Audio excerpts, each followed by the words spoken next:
Deep education ID campus கொண்டு வரும் flutter கோர்ஸுடன் இணைந்திருக்கும் உங்கள் அனைவரையும் அன்புடன் வரவேற்கின்றேன். நீங்கள் இப்போது இணைந்திருப்பது நாம் உருவாக்கும் சோஷியல் மீடியா அப்ளிகேஷன் ஒன்றுடன் ஆகும். இப்போது எனக்கு தேவையாக இருப்பது ஒரு ஃபீச்சர் ஒன்றை இம்ப்ளிமெண்ட் செய்வதாகும். போஸ்டை கொடுத்ததற்கு காரணம் கரண்ட்லி லாகின் ஆகி இருக்கும் யூசர் என்றால் அந்த போஸ்டை டிலீட் செய்ய அல்லது எடிட் செய்ய வேண்டும். இப்போது கோடுக்கு சென்று இந்த ஃபீச்சரை எவ்வாறு இம்ப்ளிமெண்ட் செய்வது என பார்ப்போம். நாம் கடந்த பாட்டில் ஒரு போஸ்டை கிரியேட் செய்த பிறகு அந்த போஸ்டை யூஐயில் எவ்வாறு டிஸ்ப்ளே செய்வது என பார்த்தோம். நாம் யூசரின் நேம், போஸ்டை பப்ளிஷ் செய்த டேட், மூட், போஸ்டின் கேப்ஷன் மற்றும் இமேஜ் போன்ற சில விடயங்களை சேர்த்து போஸ்டை டிஸ்ப்ளே செய்தோம். அதே போல் போஸ்ட்டுக்கு லைக் செய்யவும் மற்றும் டிஸ்லைக் செய்யவும் ஃபீச்சரை இம்ப்ளிமெண்ட் செய்தோம். அந்த விடயங்கள் அனைத்தும் இப்போது யூஐயுடன் இன்டிகிரேட் செய்யப்பட்டு அழகாக வேலை செய்கின்றன. இந்த செக்ஷனில் யூசர் மூலம் பப்ளிஷ் செய்ய, போஸ்ட் ஒன்றை யூசர் மூலமே டிலீட் செய்யவும் எடிட் செய்யவும் ஃபீச்சரை எவ்வாறு இம்ப்ளிமெண்ட் செய்வது என பார்க்க போகிறோம். உங்களுக்கு தெரிகிறதாக இருக்கும், நாங்கள் இந்த மெத்தட்ஸ் இன்னும் பைண்ட் செய்யவில்லை. இவற்றை இப்போது நாம் உருவாக்க வேண்டும். இப்போது நாம் இந்த போஸ்டை எவ்வாறு டிலீட் செய்வது என பார்ப்போம். நாம் முதலில் இதற்கான மெத்தட் ஒன்றை கிரியேட் செய்ய வேண்டும். அதன் பிறகு இந்த மெத்தட்ஸை யூஐயுடன் பைண்ட் செய்ய வேண்டும். போஸ்டை டிலீட் செய்யும் போது சில விடயங்களை நாம் யோசிக்க வேண்டும். போஸ்ட் ஒன்றை டிலீட் செய்வது என்றால் என்ன என்பதை முதலில் நீங்கள் யோசிக்க வேண்டும். நாம் ஃபயர் ஸ்டோருக்கு சென்றால் நமது ஃபயர் ஸ்டோர் டேட்டாபேஸில் போஸ்டில் விவரங்கள் இருப்பதை நீங்கள் காணலாம். நாம் ஃபீட்ஸ் எனும் கலெக்ஷனுக்கு சென்ற பிறகு அந்த ஃபீட்ஸ் கலெக்ஷனில் இருக்கும் அந்த கலெக்ஷன் டாக்குமெண்ட்டை ரிமூவ் செய்ய வேண்டும். அதேபோல் நமது ஸ்டோரேஜில் இருக்கும் ஃபீட் இமேஜ் என்ற ஃபோல்டரின் உள்ளே இருக்கும் அந்த போஸ்ட்டுக்கு உரிய இமேஜையும் ரிமூவ் செய்ய வேண்டும். அப்போது நாம் யூசர் போஸ்ட் இமேஜ் டிலீட் செய்ய வேண்டும் என்றால் நாம் அதை டிலீட் செய்ய வேண்டும். அதை டிலீட் செய்த பிறகு இதனுடைய ரெஃபரன்ஸ் அகற்றப்பட்டால் இதை எந்த விதத்திலும் செய்ய முடியும், இஷ்யூ ஒன்று இல்லை. ஆனால் முதலில் கிளவுட் ஸ்டோரேஜில் இருப்பதை நீக்குவோம். அதன் பிறகு நமது ஃபயர் ஸ்டோரில் இருக்கும் ஃபீட்ஸ் எனும் கலெக்ஷனில் உள்ள போஸ்டை டிலீட் செய்ய முடியும். அந்த டாக்குமெண்ட்டுக்கு தான் போஸ்ட் என கூறுவோம். இந்த விடயங்களை செய்ய நாம் 2 மெத்தட்ஸில் டிஃபைன் செய்ய வேண்டும்.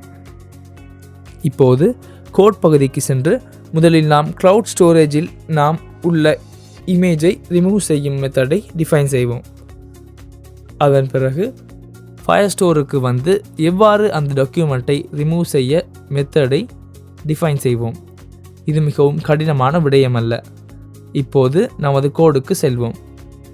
இப்போது நீங்கள் ஃபீட் சர்வீஸுக்கு செல்ல வேண்டும். ஏனெனில் ஃபீட் சர்வீஸின் உள்ளேதான் இந்த விடயங்களை முதலில் டிஃபைன் செய்ய வேண்டும். ஃபீட் சர்வீஸுக்கு முன் நாம் ஃபீட் ஸ்டோரேஜில் இந்த விடயங்களை எழுதிக்கொள்வோம். ஏனெனில் முதலில் நான் ஃபீட் ஸ்டோரேஜுக்கு சென்று நமது ஃபீடை ரிமூவ் செய்திருக்க வேண்டும். ஃபீடை ரிமூவ் செய்வது மிகவும் எளிமையான விடயம். ஃபீடை ஸ்டோர் செய்கின்ற பொழுது ரெஃபரன்ஸ் உருவாக்கி ஏதாவது செய்ய தேவையில்லை. நமக்கு ஃபீடை ரிமூவ் செய்ய முடியும். எனக்கு எதுவும் ரிட்டர்னாக தேவையில்லை என்பதை அதனால் இதை வாய்டாக டிஃபைன் செய்கிறேன். நாம் டிலீட் இமேஜ் என கொடுப்போம். இதற்கு கட்டாயமாக டிலீட் செய்ய வேண்டிய இமேஜின் URL-ஐ தான் பாஸ் செய்ய வேண்டும். இந்த இமேஜ் URL-ஐ இங்கு ரிட்டர்ன் செய்தது உங்களுக்கு நினைவில் இருக்கும். அந்த URL-ஐ தான் நான் பாஸ் செய்தால் அந்த URL-இல் அது எங்கு ஸ்டோர் செய்யப்பட்டிருக்கின்றது என இருக்கும். இங்கு தேவையில்லாத ஒரு இம்போர்ட் உள்ளது. அதை நான் ரிமூவ் செய்து விடுகிறேன். உங்களுக்கு இதை அசிங்க்ரோனஸ் மெத்தட் விதத்தில் எழுத முடியும். நாம் ட்ரை கேட்ச் பிளாக் ஒன்றை கொடுப்போம். இதை நான் ஒரு சிங்கிள் லைனில் செய்ய முடியும். எரர் ஒன்று வந்தால் அந்த எரரை பிரிண்ட் செய்து கொள்கிறேன். எரரை ஸ்ட்ரிங்காக கன்வெர்ட் செய்து பிரிண்ட் செய்வோம். அதுவே நமக்கு எளிதான வழி. அடுத்து இங்கு இருக்கும் ஸ்டோரேஜில் இருந்து இமேஜ் URL-ஐ ரிமூவ் செய்ய ட்ரை செய்ய வேண்டும். முதலில் அவைட் என டைப் செய்ய வேண்டும். நாம் ஃபயர்பேஸ் ஸ்டோரேஜுக்கு ரெஃபரன்ஸ் ஒன்றை கிரியேட் செய்தது உங்களுக்கு நினைவில் இருக்கும். அவ்வாறு ஒரு குளோபல் ரெஃபரன்ஸ் உருவாக்கி இருப்பதை நீங்கள் காணலாம். அந்த ரெஃபரன்ஸில் எனக்கு செல்ல முடியும். இதில் ரிமூவ் URL என மெத்தட் ஒன்று உள்ளது. அதற்குத்தான் நாம் இமேஜ் URL-ஐ பாஸ் செய்ய வேண்டும். அதன் பிறகு அதனை delete செய்ய வேண்டும். இந்த கோட் மூலம் உங்களுக்கு cloud ஸ்டோரேஜில் இமேஜ் URL இருந்தால் அல்லது ரெஃபரன்ஸ் URL இருந்தால் இவ்வாறு delete செய்ய முடியும். இப்போது நாம் இந்த ஃபங்க்ஷனை உருவாக்கிவிட்டோம். அடுத்து நாம் இந்த ஃபங்க்ஷனை உருவாக்குவோம். நாம் நமது ஃபீட் சர்வீஸுக்கு செல்வோம். நான் இந்த பக்கத்திலும் ஃபீட் சர்வீஸையும் ஓப்பன் செய்கிறேன். இப்போது எனக்கு நமது ஃபீடில் இருக்கும் போஸ்ட் ஒன்றை delete செய்ய ஒரு மெத்தடை டிஃபைன் செய்ய வேண்டும். நான் கோடின் கீழ்ப்பகுதிக்கு வருகிறேன். இப்போது நாம் ஃபயர்ஸ்டோர் டேட்டாபேஸில் உள்ள ஃபீட் கலெக்ஷனில் இருந்து போஸ்ட் ஒன்றை delete செய்ய ஒரு மெத்தடை டிஃபைன் செய்வோம். இவ்வாறு ஃபியூச்சர் மெத்தட் ஒன்றையே டிஃபைன் செய்வோம். எனக்கு மிகவும் ரிட்டனாக தேவையில்லை என்பதால் void என கொடுக்கின்றேன். இங்கே நான் போஸ்டை தான் delete செய்ய போகிறேன். அதனால் delete போஸ்ட் என கொடுக்கின்றேன். இதற்கு சில விடயங்களை பாஸ் செய்ய வேண்டும். நான் required parameters விதத்தில் இதை கொடுக்கின்றேன். நமக்கு ஸ்ட்ரிங் போஸ்ட் ஐடியானது கட்டாயமாக தேவை. ஏனெனில் எந்த டாக்குமெண்ட்டை ரிமூவ் செய்ய வேண்டும் என ரெஃபரன்ஸ் எடுக்க வேண்டும். உங்களுக்கு ஞாபகம் இருக்கும், போஸ்ட் ஐடியை தான் டாக்குமெண்ட் ஐடி கொடுத்து இருக்கின்றோம்.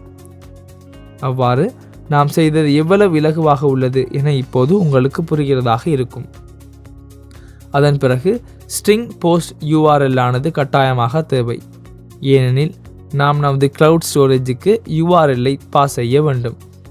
நாம் முதலில் ட்ரை கேட்ச் பிளாக் ஒன்றை கொடுப்போம். நாம் கேட்ச் பகுதியில் எரர் ஒன்று வந்தால் எரர் டிலீட்டிங் போஸ்ட் என பிரிண்ட் செய்வோம். நாம் எரரையும் இங்கு கொடுப்போம். அப்போதுதான் வந்துள்ள எரர் என்ன என்பதை பார்க்க முடியும். இங்கு மெத்தடை டிஃபைன் செய்தது போல இந்த மெத்தடையும் கால் செய்யவும் வேண்டும். நாம் முதலில் இந்த மெத்தடை கால் செய்து நமது கிளவுட் ஸ்டோரேஜில் உள்ள இமேஜை ரிமூவ் செய்வோம். இங்கு நாம் delete the image from cloud storage என ஒரு கமெண்ட் கொடுப்போம். உங்களுக்கு await என டைப் செய்ய முடியும். நாம் ஃபீட் ஸ்டோரேஜ் கிளாஸில் ஒரு மெத்தட் டிஃபைன் செய்தது உங்களுக்கு நினைவில் இருக்கும். ஃபீட் ஸ்டோரேஜில் உள்ள delete image என்பதற்கு போஸ்டின் URL-ஐ பாஸ் செய்ய முடியும். அப்போது அழகாக அது delete ஆகும். இப்போது எனக்கு நமது போஸ்டின் URL-ஐ ரிமூவ் செய்த பிறகு நமது டாக்குமெண்ட்டை delete செய்ய முடியும். delete the firestore document என ஒரு கமெண்ட் கொடுப்போம். அதற்கும் await என டைப் செய்ய முடியும். இந்த இரண்டில் எதை முதலில் செய்தாலும் இஷ்யூ இல்லை. உங்களுக்கு ஃபீட் கலெக்ஷனுக்கு செல்ல முடியும். போஸ்ட் ஐடியை பாஸ் செய்து கொண்டு உங்களுக்கு ஃபீட் கலெக்ஷனில் உள்ள டாக்குமெண்ட்டை எடுக்க முடியும். அதன் பிறகு delete என்ற மெத்தட் மூலம் டாக்குமெண்ட்டை delete செய்ய முடியும். இந்த விடயங்களை செய்த பிறகு போஸ்ட் deleted என ஒரு பிரிண்ட் ஸ்டேட்மெண்ட்டை கொடுப்போம். அப்போது உண்மையிலேயே இந்த வேலைகள் சரியாக நடக்கிறதா என தெரிந்து கொள்ள முடியும். நான் மீண்டும் ஒரு முறை விளக்குகிறேன். நாம் முதலில் போஸ்டை delete செய்யும் மெத்தடை டிஃபைன் செய்தோம். போஸ்டை delete செய்வதாக இருந்தால் ஸ்டோரேஜில் உள்ள இமேஜஸை மேலும் வைத்துக்கொள்ள தேவையில்லை என உங்களுக்கு தெரியும். அதனால் நான் இவ்வாறு ஸ்டோரேஜில் போஸ்டை delete செய்ய ஒரு மெத்தடை உருவாக்கினேன். அதே போலத்தான் நான் இவ்வாறு ஒரு சர்வீஸையும் டிஃபைன் செய்தேன். நமக்கு போஸ்டை ஸ்டோரேஜிலிருந்து delete செய்தவுடன் நமது ஃபயர்ஸ்டோரில் இந்த டாக்குமெண்ட்டையும் delete செய்ய வேண்டும் என உங்களுக்கு தெரியும். அதனால் நான் முதலில் போஸ்டை delete செய்கிறேன்.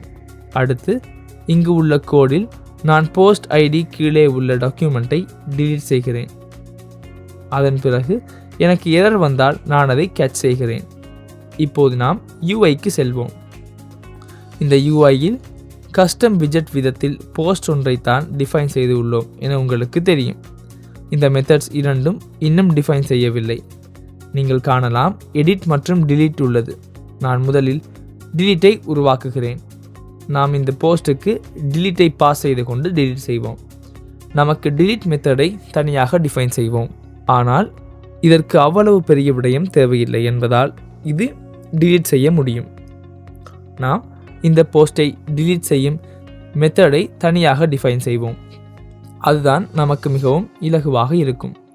நாம் on tap என்பதில் விஜெட்டில் டிஃபைன் செய்து கொண்ட ஒன் delete என்ற மெத்தடை பாஸ் செய்வோம். போஸ்ட் delete ஆன பிறகு பாப் வேண்டும். அதாவது இது delete பட்டனை கிளிக் செய்த பிறகு இந்த பாப்அப் மாடலை க்ளோஸ் ஆக வேண்டும்.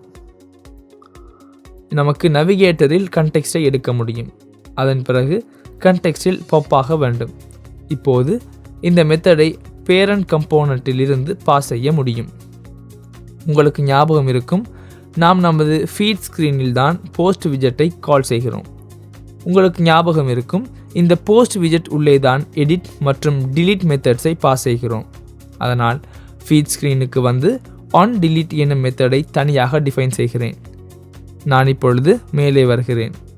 இப்போது நாம் போஸ்ட்டை delete செய்து கொள்ள, ஹேண்டில் செய்து கொள்ள ஒரு மெத்தட் டிஃபைன் செய்ய வேண்டும். நாம் future void delete post என கொடுப்போம்.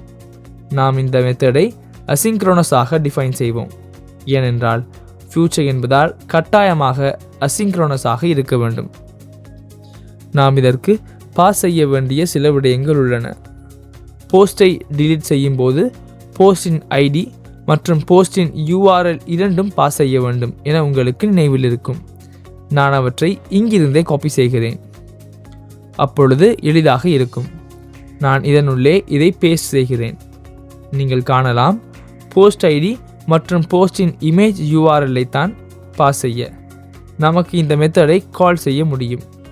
நாம் ஃபீட் சர்வீஸில் delete post என மெத்தட் ஒன்றை டிஃபைன் செய்தது உங்களுக்கு நினைவில் இருக்கும். delete post மெத்தடுக்கு போஸ்ட் ஐடி மற்றும் போஸ்ட் URL பாஸ் செய்ய வேண்டும். உங்களுக்கு தேவை என்றால் ஸ்நாக் பார் ஒன்றை காட்ட முடியும். util ஃபங்க்ஷனில் ஷோ ஸ்நாக் பார் விஜெட் என மெத்தட் ஒன்றை டிஃபைன் செய்தது உங்களுக்கு நினைவில் இருக்கும். இதற்கு எனக்கு கண்டெக்ஸ்டை பாஸ் செய்ய வேண்டும். எனக்கு இங்கு பில்ட் கண்டெக்ஸ்டை ரிக்வயர் செய்ய முடியும். இங்கு என்ன உள்ளது என பார்ப்போம். the parameter context can't have a value of null என உள்ளது. அதனால் இதை ரிக்வயர்ஸ் எனக்கு செய்ய முடியும். கண்டெக்ஸ்ட் உள்ளது. மெசேஜுக்கு போஸ்ட் deleted என கொடுக்கலாம். நாம் இதனை மார்க் செய்து பல்பை கிளிக் செய்து ட்ரை கேட்ச் பிளாக்கின் உள்ளே கொடுப்போம். இந்த எக்ஸெப்ஷன் தேவையில்லை, கேட்ச் பிளாக் தான் வேண்டும். எரர் ஒன்று இருந்தால் கேட்ச் பிளாக்கில் நாம் எரர் deleting போஸ்ட் என பிரிண்ட் செய்வோம். நாம் ஸ்நாக் பார் ஒன்றையும் காட்டுவோம்.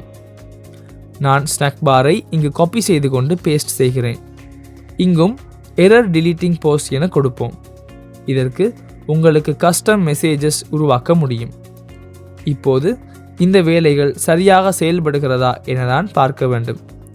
இப்போது எனக்கு இந்த delete post என மெத்தடை இந்த மெத்தடுக்கு பாஸ் செய்ய முடியும்.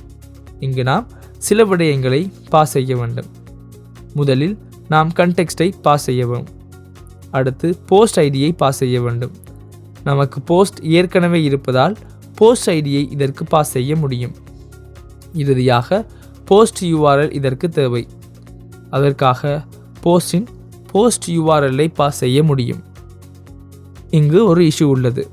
இது ஃபியூச்சர் மெத்தட் என்பதால் இவ்வாறு தான் பாஸ் செய்ய வேண்டும். ஏனெனில் நாம் பல விடயங்களை பாஸ் செய்கிறோம். அதே போல அசிங்க்ரோனஸ் ஆக்க வேண்டும். நாம் அரோ ஃபங்க்ஷன் இல்லாமல் நார்மல் ஃபங்க்ஷன் விதத்தில் டிஃபைன் செய்து கொண்டால் உங்களுக்கு இது இன்னும் தெளிவாக இருக்கும். இஷ்யூ எங்கு உள்ளது என பார்ப்போம். இந்த delete post என்பது ஃபியூச்சர் மெத்தட் ஒன்று என்பதால் அதை அசிங்க்ரோனஸ் ஆக்க வேண்டும். இப்போது நாம் பைண்ட் செய்து விட்டோம். இப்போது இது வேலை செய்கிறதா என செக் செய்ய முடியும். நாம் டெஸ்ட் என்பதை delete செய்வோம். பட்டனை கிளிக் செய்து delete செய்வோம்.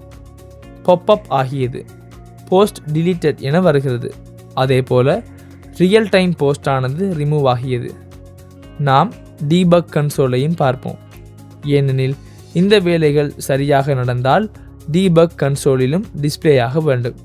இதை நீங்கள் கட்டாயமாக இங்கு பார்த்து கொள்ளக்கூடியதாக இருக்க வேண்டும். நீங்கள் காணலாம், இங்கு போஸ்ட் deleted என உள்ளது. அதாவது கண்டிப்பாக போஸ்ட் ஆனது delete ஆக வேண்டும். நீங்கள் காணலாம், ஃபயர்பேஸிலும் ஒரு ஃபீட் மட்டும் உள்ளது. அதாவது ஃபீட் கலெக்ஷனில் இருந்து ரிமூவ் ஆகி உள்ளது. நாம் ஃபீட் இமேஜஸ் உள்ள ஸ்டோரேஜுக்கு செல்வோம். முன்பு இமேஜஸ் 2 இருந்தது உங்களுக்கு நினைவில் இருக்கும். இப்போது ஒரு இமேஜ் மட்டும் உள்ளது. இப்போது இந்த மெத்தட் சரியாக வேலை செய்கிறது என உங்களுக்கு புரிய வேண்டும். எடிட் பற்றி அடுத்த செக்ஷனில் நான் விளக்குகிறேன். எடிட் என்பதும் பெரிய ஒரு விடயம் அல்ல. எடிட் செய்த பிறகு மீண்டும் கிரியேட் ஸ்க்ரீனுக்கு செல்ல வேண்டும். அந்த டீட்டெயில்ஸ் அனைத்தும் பாப்புலேட் ஆகிதான் கிரியேட் ஸ்க்ரீனுக்கு செல்ல வேண்டும். அதை எவ்வாறு செய்வது என நான் விளக்குகிறேன். இப்போது நமக்கு போஸ்ட் ஒன்றை கிரியேட் செய்யவும், போஸ்ட்டுக்கு லைக் மற்றும் டிஸ்லைக் செய்யவும் அண்ட் போஸ்ட்டை ரிமூவ் செய்யவும் முடிகிறது. நான் யூசர் என்றால் எனது போஸ்ட்டையும் எனக்கு ரிமூவ் செய்ய முடியும். மற்ற யூசர்ஸ் போட்ட போஸ்ட்டை எனக்கு ரிமூவ் செய்ய முடியாது. இப்போது அந்த விடயங்கள் அனைத்தும் அழகாக வேலை செய்கின்றன. அடுத்து நாம் ரீல்ஸ் என்ற செக்ஷனை இம்ப்ளிமெண்ட் செய்வோம். அதாவது நாம் நமது அப்ளிகேஷனுக்கு வீடியோ ஒன்றை சேர்க்கப் போகிறோம். இதில் நீங்கள் பல அட்வான்ஸ் விடயங்களை கற்றுக்கொள்ள முடியும். நமக்கு தேவையான போஸ்ட்டை எவ்வாறு டிலீட் செய்வது என இப்போது பார்த்தோம். நான் எடிட் செய்யும் மெத்தடை பிறகு விளக்குகிறேன். தற்போது போஸ்ட் போட்டது இருப்பது கரண்ட் யூசர் என்றால் அந்த போஸ்ட்டை எவ்வாறு டிலீட் செய்வது என பார்த்தோம். அது மிகவும் கடினமான விடயம் அல்ல. அந்த வேலையை எவ்வாறு செய்வது என நீங்கள் புரிந்து கொண்டீர்கள் என நினைக்கின்றேன். இங்கு முன்பு போலதான் உங்களுக்கு கோடை ரெஃபர் செய்யலாம். ஏதேனும் இஷ்யூ இருந்தால் மீண்டும் எமது கோடை ரெஃபர் செய்யுங்கள். இப்போது போஸ்ட் தொடர்பாக பேச இருந்த, அதாவது கிரியேட் செய்ய, டிலீட் செய்ய, லைக் செய்ய, டிஸ்லைக் செய்ய மெத்தட்ஸை உருவாக்கிவிட்டோம். இந்த விடயங்கள் தான் போஸ்ட் தொடர்பாக பேச வேண்டியவையாகும். அடுத்த செக்ஷனில் வீடியோ அல்லது ரீல் ஒன்றை எவ்வாறு வேலை செய்வது என நாம் பார்ப்போம்.